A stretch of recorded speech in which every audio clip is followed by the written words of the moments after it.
Imagine waking up not with a groan, but with a genuine sense of energy and real mental clarity, actually ready to tackle whatever the day throws at you. What if the secret to a more productive life, maybe a calmer, more fulfilling life, what if it wasn't about finding more hours in the day, but about radically rethinking how you start it?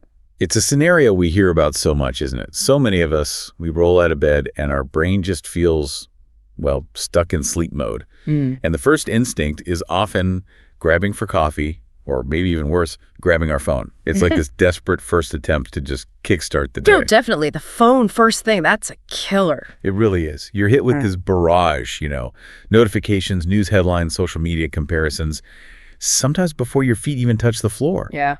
And it leaves you feeling overwhelmed before you've even properly begun. You're trapped in this cycle of just reacting to things. Yeah, reacting instead of acting. It drains you before, noon sometimes. You feel like you're constantly playing catch up with your own life. Exactly. Living on the back foot. That feeling of being perpetually behind, it's such a mental and emotional drain. And that's exactly what we're diving into today. This isn't just about the rigid idea of waking up earlier. It's really about waking up better, more intentionally, with a sense of purpose. Right. So today we're doing a deep dive into the science, yes, but also the practical stuff. Building a morning routine that genuinely fuels your body and your mind for success. We'll unpack some surprising facts, get into the subtle ways your brain works first thing, and offer simple but really powerful habits. Habits that can turn that chaos into, well, your most strategic advantage.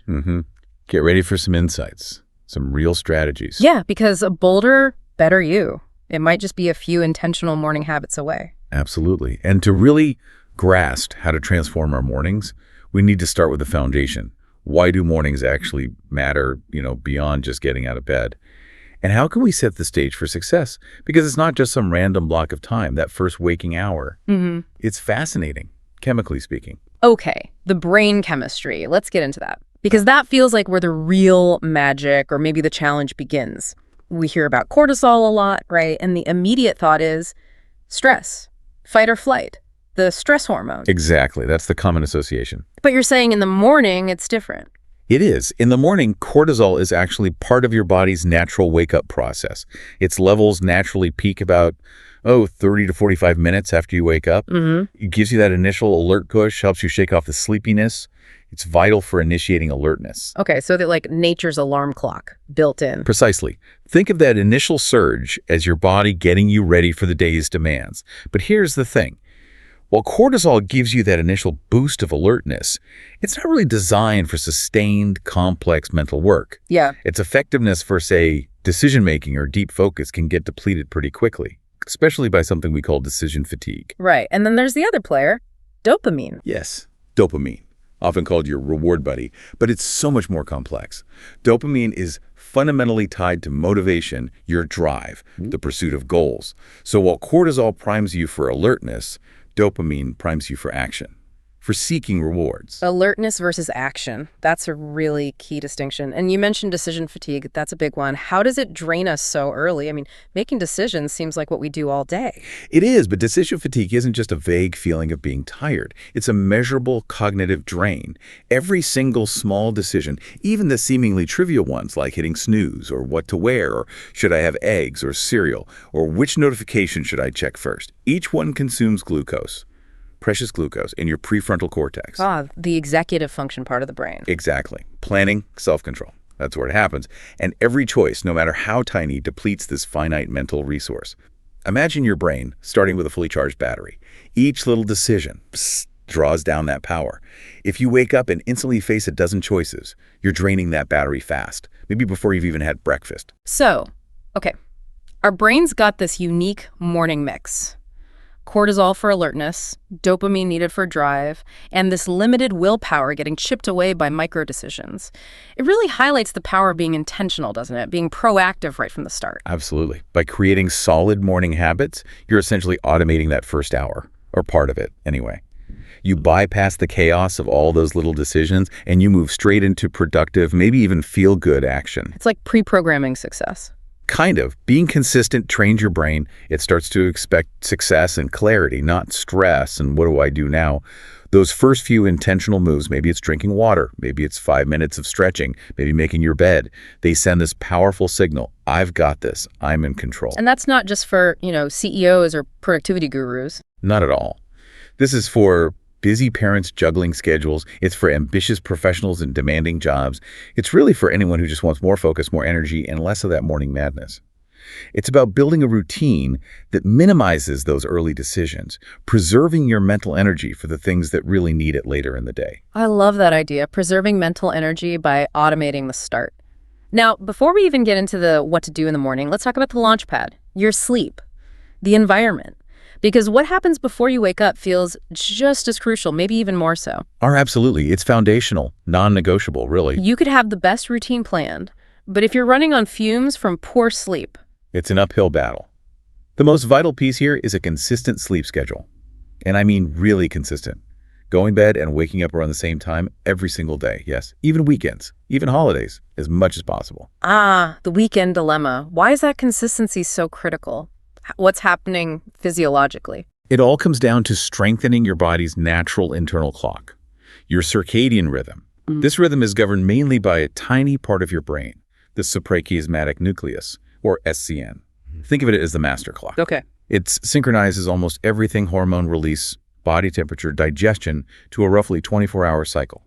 When you stick to a schedule, you reinforce the SCN signals. It makes waking up feel more natural, less jarring, and it dramatically improves your sleep quality. So you're basically training your body when to be alert and when to power down. Exactly. When you deviate wildly, like sleeping in super late on Saturdays, you give yourself what researchers sometimes call social jet lag. It messes with that internal clock, making Monday mornings feel even harder. Social jet lag. That perfectly describes that Monday morning feeling. Okay, consistent schedule, number one. What about preparing for sleep? That wind down ritual people talk about. It's not just about flipping a switch, right? Definitely not. It's about easing into it, signaling to your body and brain that it's time to transition. So in the hour, maybe even 90 minutes before your target bedtime, engage in relaxing activities. Things like reading a physical book, important to avoid that blue light from screens. Right, the physical book part is key. Yes. Or listening to soft, calming music. Maybe some gentle stretching or deep breathing exercises. Diaphragmatic breathing is great. This ritual acts like a bridge. It helps lower your core body temperature, quiet the mental chatter, and kickstarts melatonin production, your natural sleep hormone. Like telling your brain, okay, shutting down, procedures initiated. Pretty much. And consistency here is key too. Doing the same few relaxing things nightly builds a powerful association with sleep. And just as important as what you do is what you avoid, I imagine. What are the big sleep saboteurs we need to watch out for? There's several common culprits. Caffeine is a big one, especially in the afternoon or evening. Remember, caffeine has a half-life of about 5 to 6 hours, so that 3 p.m. latte, half of it might still be buzzing around in your system at 8 or 9 p.m. Wow, that long. Yep. It directly interferes with melatonin and deep sleep. Heavy, rich, or spicy meals too close to bed are another issue. They can cause indigestion, heartburn. Ugh, definitely disruptive. And they raise your core body temperature, which hinders sleep onset. Alcohol is deceptive too. It might make you feel drowsy initially. Right, the nightcap effect. But it actually fragments your sleep later in the night. It prevents you from getting into those really deep restorative sleep cycles. So being strategic about cutoff times for caffeine, heavy food, alcohol, crucial. What about the actual bedroom environment? Paramount. Your bedroom should be a sanctuary purely for sleep and intimacy. Make it as quiet as possible. Use earplugs if you need to. It needs to be pitch black. Even tiny lights from chargers can disrupt melatonin. Blackout curtains are your friend here. Okay, dark and quiet. What else? And cool. This is really important. The ideal temperature for sleep for most people is between 60 and 67 degrees Fahrenheit. That's about 15 to 19 Celsius. Your body naturally lowers its core temperature to initiate sleep, so a cool room helps that process. 60 to 67, that's quite cool. It is, but it makes a difference. And if noise is unavoidable, a white or brown noise machine can be fantastic. It masks distractions, creates a consistent soundscape. Think of it like creating a cool, dark, quiet cave. A sleep cave, I like it. Now, for those trying to shift their wake-up time earlier, maybe just 30 minutes earlier, but it feels like climbing Everest, what's a sustainable way to adjust the alarm? Please resist the urge to make a huge jump overnight, like going straight from 8 a.m. to 6 a.m. That's a recipe for feeling awful and giving up. Been there, done that. Doesn't work. Right. Your body needs time to adapt. The best way is gradual. Move your alarm just 15 minutes earlier every few days. So if you wake at 7:0 now, try 6.45 for, say, 3 to 5 days. Once that feels okay, shift to 6 point, then 6.5, and so on. This lets your circadian rhythm adjust naturally. It makes the change sustainable, less of a shock. Like gently nudging your internal clock, not hitting it with a hammer? Exactly. So think of your sleep environment, your consistent schedule, this gradual adjustment. That's the essential launch pad.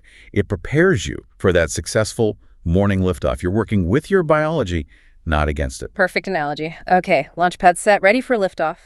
Let's talk about fueling the rocket, your body. We're moving into hydration, nutrition, movement, all about getting that all-day energy.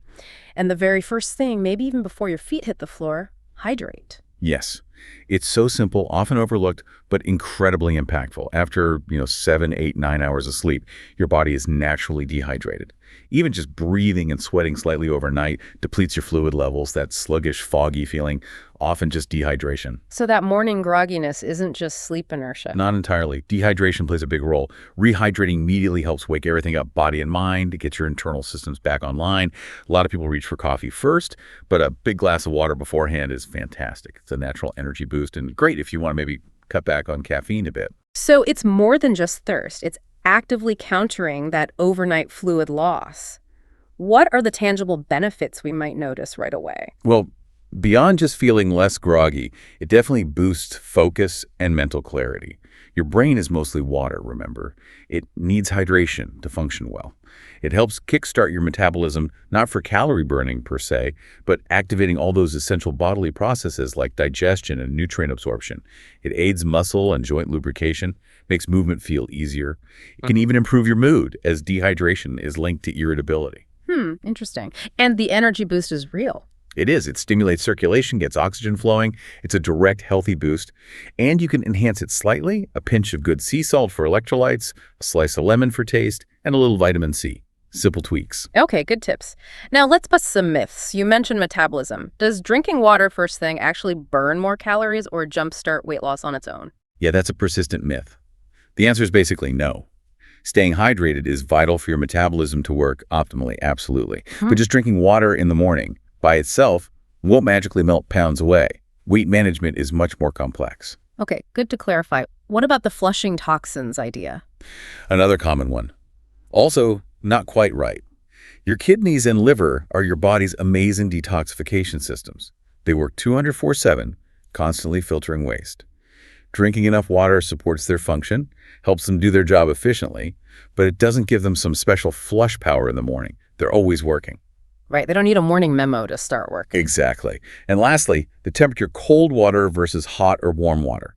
Does it really matter for health benefits? Oh yeah, people have strong opinions on that. They do. But honestly, the overall health benefits come from the amount of water you drink, not so much the temperature. Cold water might feel more refreshing, warm water might feel soothing. But physiologically, the hydration itself is the key. Just get enough. Makes sense.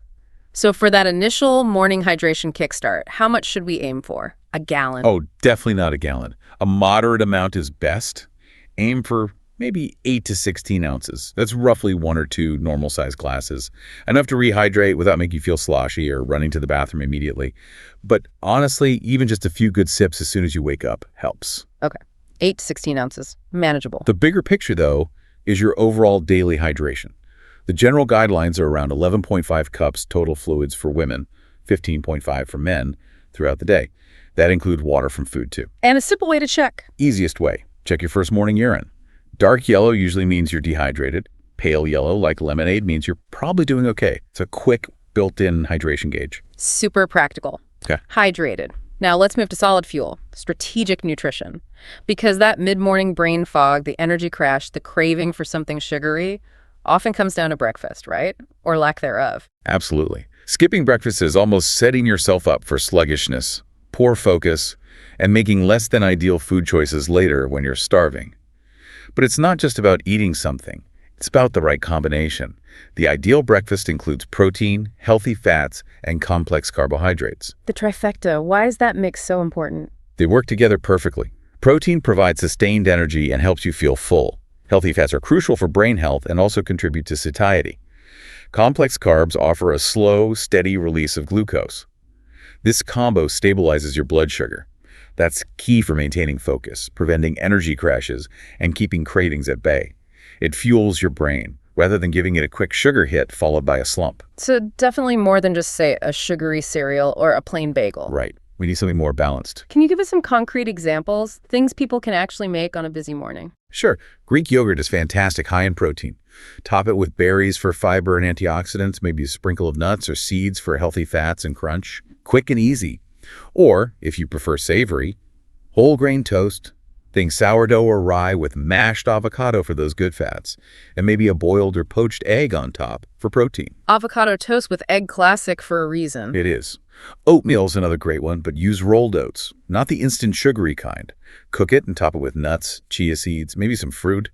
Complex carbs, protein, fat, it's all there. And if you're really short on time, a well-made smoothie can be a complete meal. Spinach, banana, some nut butter, maybe a scoop of protein powder. Blend and go. Just watch out for added sugars and pre-made mixes. Those are great practical options. Now, speaking of specific foods, you mentioned something intriguing earlier, walnuts. There's a study. Ah, yes, this is really interesting and quite surprising. A study from the University of Reading looked specifically at the immediate effects of eating walnuts for breakfast on brain function in young adults aged 18 to 30. They gave one group breakfast with about 50 grams of walnuts. That's a pretty generous handful mixed into muesli and yogurt.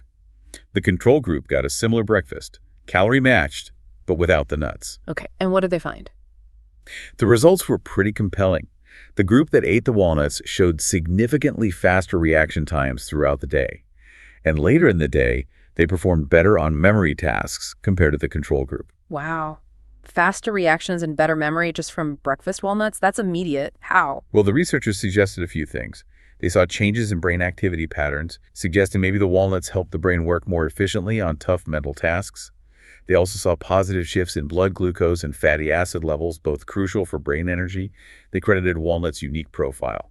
Those omega-3 alpha-linolenic fatty acids, good plant protein, and polyphenols, which have antioxidant effects. So it's the combo of nutrients hitting the brain quickly. Seems like it. And what was really cool about this study was that it was apparently the first to look specifically at the immediate same-day effects of walnuts on cognition, not just long-term associations. So, while obviously more research is always good, the findings strongly suggest adding a handful of walnuts to your breakfast could be a really smart move for immediate brain power. That's a fantastic, actionable tip. Add walnuts. Got it. Yeah.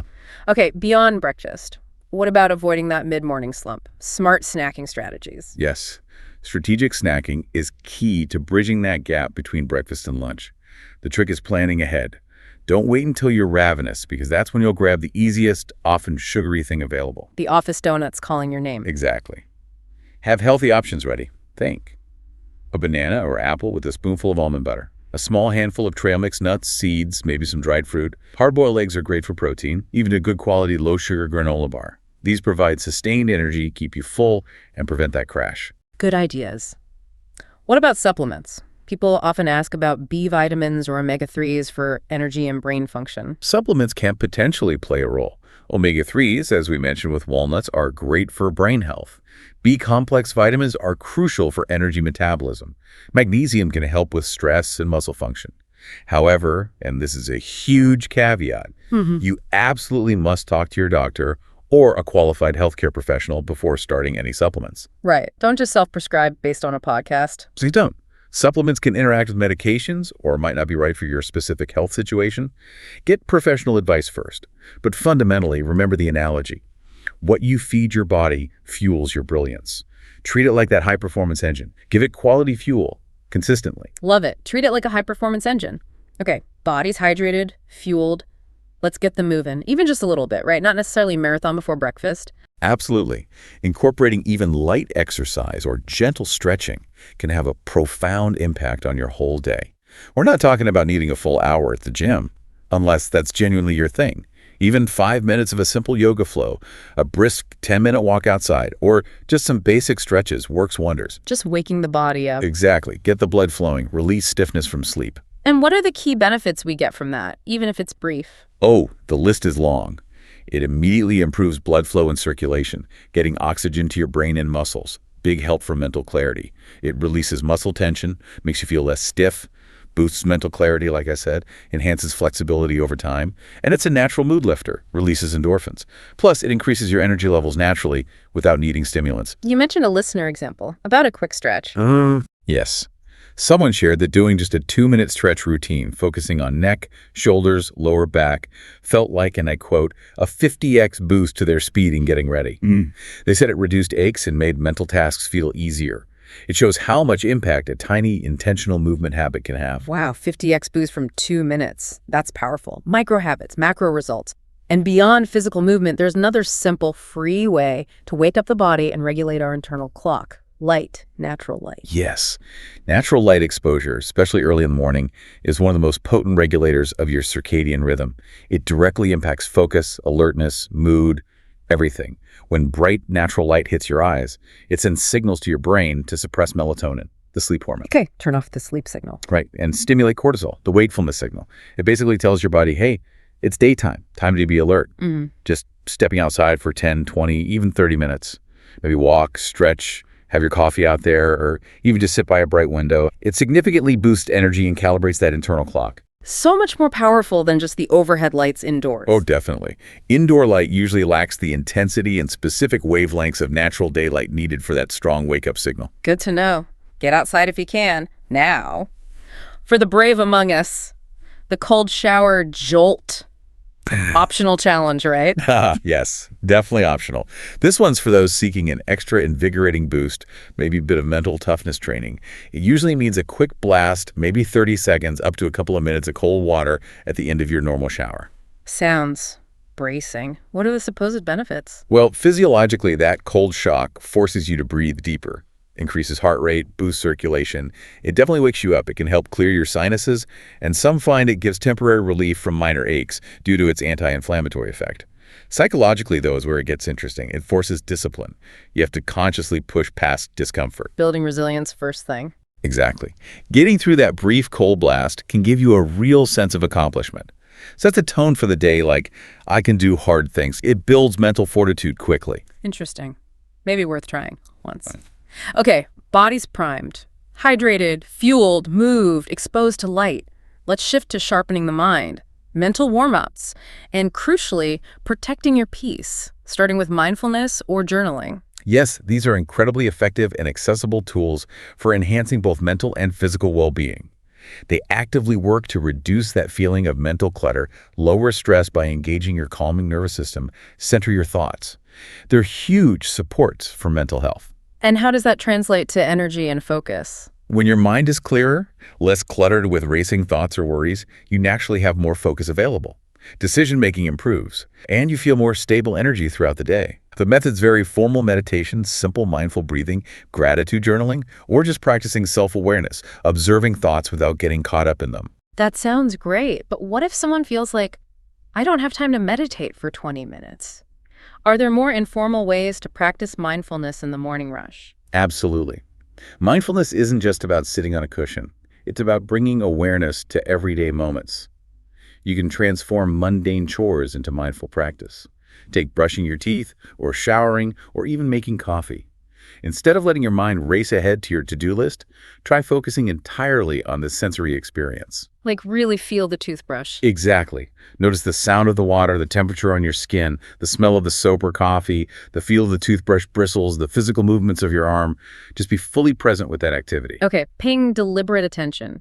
But what happens when inevitably my mind wanders off to worry about that meeting, or remember I forgot to reply to an email? It will wander. That's totally normal. The practice isn't about stopping thoughts. It's about noticing when they've wandered. When a thought pops up, just gently acknowledge it. Thinking about the meeting, no judgment. Then gently, kindly redirect your attention back to the sensory experience. The water, the brush, the smell.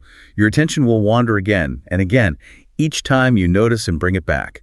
That's the practice succeeding. You're building mindfulness muscle memory. Mindfulness muscle memory. I like that. Makes it feel less abstract, more like training. Okay, another technique, the brain dump, followed by visualization. Tell us about that combo. It's a really powerful 1-2 punch for clarity and direction. First, the brain dump. grab a notebook or a notes app, whatever, and just write down everything that's swirling in your head, worries, tasks, ideas, frustrations. No filter, no judgment. Don't worry about grammar. Just get it all out. Like decluttering your mental attic. Exactly. It externalizes the chaos, makes it feel less overwhelming, clears mental space right at the start. Then immediately after, take a moment for visualization. Close your eyes or just focus inward. Vividly picture how you want to feel, act, and show up during your ideal day. It's not just daydreaming, it's setting a clear intention, a positive emotional tone, priming your mind for what you want to create. A listener mentioned just writing one sentence helped them. Yes, sometimes that's all it takes. One sentence about feelings, intentions, ideas. It can be incredibly grounding and clarifying. Great starting point. Now, for those days when the to-do list feels like a monster, the Power 3 strategy, how does that work? The Power 3 is brilliantly simple but effective. After your brain dump or visualization, just identify and write down only three absolute must-do tasks for the day. These are your non-negotiables. The things that, if you get them done, will make you feel like the day was a success. Keep it simple, achievable, maybe a little brave. Just 3. So it combats that overwhelm of seeing like 20 things on the list. Precisely. It prevents overwhelm, keeps you focused, especially if you have a lot of competing demands or varied start times. Just listing your top priorities first thing sets a positive, proactive tone and stops you feeling scattered. It directs your energy intentionally. Intentional focus, which leads us right into protecting that focus, protecting your peace, because all these great habits can get instantly derailed by the phone. That morning saboteur. Oh, absolutely. The phone and screens in general, first thing in the morning. Checking notifications, scrolling social media, diving into email. It's more than just a time sink. It triggers cortisol spikes, stress response. It fuels comparison, looking at everyone else's highlight reel. It hijacks your day before it's even begun. It's that dopamine hit, but with a mental health cost, right? It puts you straight into reactive mode. Exactly. You start the day responding to external pings and demands, not setting your own agenda. It's a really negative loop. So how do we create that distraction-free zone, especially when the phone is often our alarm clock? Good point. The single most effective strategy. No phones in the bedroom, period. Charge it in another room overnight. This kills 2 birds with 1 stone. Prevents doom scrolling before bed, which wrecks sleep, and forces you to physically get out of bed to turn off the alarm, rather than just rolling over and grabbing it. Ooh, that's a tough one for many, but I see the power in it. What else? Try technology-free walks. If you take a morning walk, leave the phone at home sometimes. Just be present. Observe. It's amazing how different it feels. Reclaiming your attention. Good. What about setting boundaries within the apps? The pull is strong. It is. You need intentional strategies. Use app timers if your phone has them set limits for social media. Awareness is the first step. Implement a personal rule. No phone for the first 30 minutes or even 60 minutes of the day. And consciously replace that scrolling habit. Instead of grabbing the phone, grab your journal or do some stretches or sip that lemon water mindfully. You're sending a message. My well-being comes before my inbox. Replacing the habit, not just trying to resist it. Smart. And curate your feeds. Regularly unfollow or mute accounts that don't inspire you or make you feel good. Be ruthless about protecting your mental space. Turn off non-essential notifications. Do you really need an alert every time someone likes your photo? Probably not. Reduce that phone anxiety. It's about being deliberate, isn't it? Not letting the phone be the default activity. Precisely. Before you pick it up, just pause. Ask yourself, is this the best use of my time right now? Is there something more important I could be doing? That micro-pause can break the habit loop and find alternative activities. Hobbies that inherently require you to put the phone down. Yoga, hiking, painting, reading a physical book, even crosswords or Sudoku to engage your brain differently. The core message then is creating space for clarity, not chaos. Exactly. It's not about digital perfection. It's about intentionally designing your morning for peace and focus, not reactivity. I love that. Clarity, not chaos. Now let's be real. Not everyone is morning lurk. Some are night owls, some have crazy shifts, some are parents with unpredictable little ones. How do we make routines that actually flex with real life? This is so crucial, because trying to force a routine that doesn't fit your life or your natural rhythm is why people give up. The goal isn't to copy someone else's perfect 5 a.m. routine from Instagram. It's to build one that works for you, your chronotype, your life stage, your preferences. So for a night owl, maybe forcing 5 a.m. is just torture. Probably.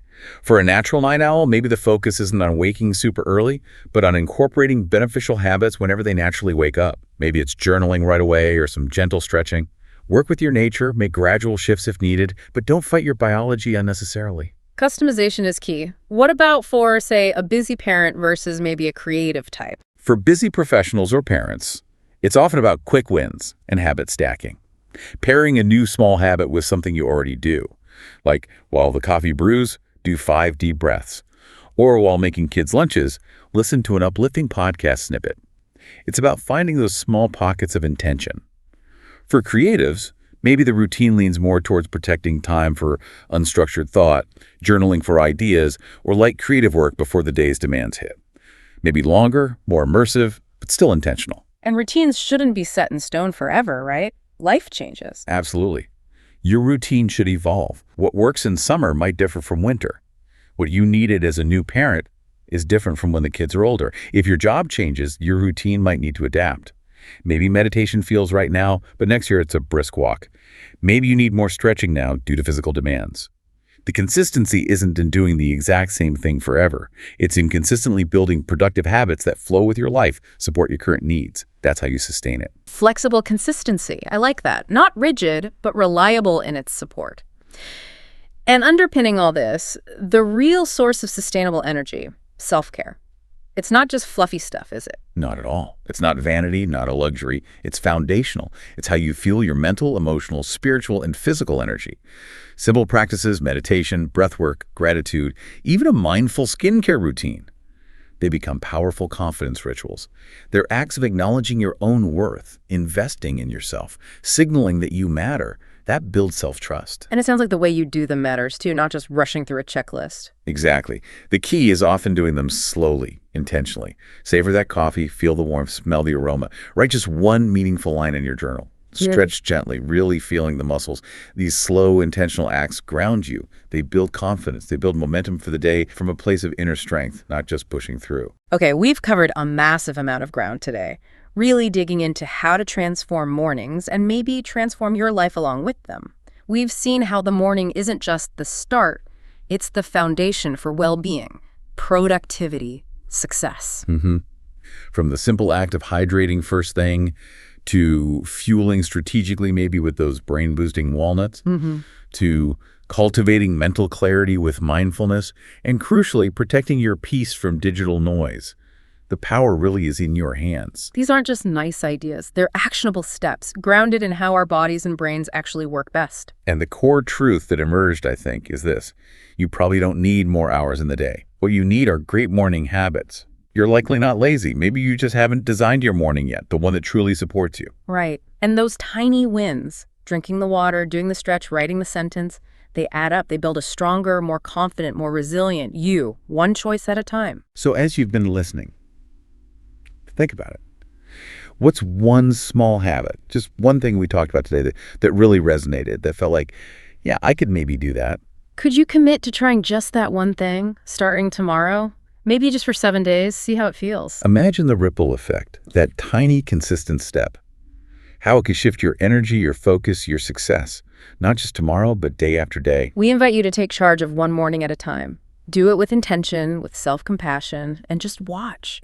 Watch how your whole life might begin to follow. Until our next deep dive, keep exploring, keep learning, keep growing. And keep building your boldest self.